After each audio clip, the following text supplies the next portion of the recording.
দেশের আইনশৃঙ্খলা পরিস্থিতি সন্তোষজনক রয়েছে বলে জানিয়েছেন নির্বাচন কমিশনার আবুল ফজল মাহমুদ সানাউল্লাহ।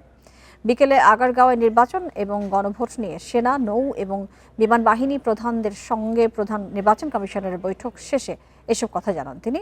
এ সময় তিনি বলেন, নির্বাচনী পরিবেশ বিঘ্ন ঘটায় এমন কোনো কর্মকাণ্ড সহ্য করবে না কমিশন। বলেন, মাঠ পর্যায়ে যৌথ বাহিনীর অপারেশন চলবে। এছাড়া দেশ জুড়ে চেকপোস্ট বাড়ানো সহ বিশেষ অভিযানের কথাও জানান তিনি। বলেন, কাউকে সন্ত্রাসী কার্যকলাপ করতে দেয়া হবে না। নতুন রিন গভীর থেকে পরিষ্কার করে কাপড়কে রাখে নতুনের মতো উজ্জ্বল। নতুন রিন অ্যাডভান্সড পাউডার। অবৈধ অস্ত্র উদ্ধার অভিযান চলবে। প্রায় 2.5 ঘন্টার এই বৈঠকে গুরুত্ব পায় নির্বাচনকে ঘিরে আইনশৃঙ্খলা পরিস্থিতির পর্যালোচনা।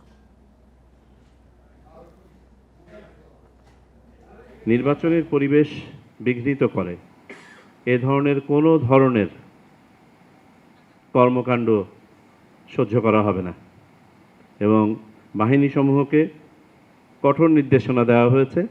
এখন থেকে মাঠ পর্যায়ে যৌথ বাহিনী অপারেশন পুনরায় চালু হবে। সেই যৌথ বাহিনীর অপারেশনের অন্যতম লক্ষ্য হবে অবৈধ অস্ত্র ও গোলাবারুদ উদ্ধার, সন্ত্রাসীদের গ্রেপ্তার এবং আইনের আওতায় নিয়ে আসা,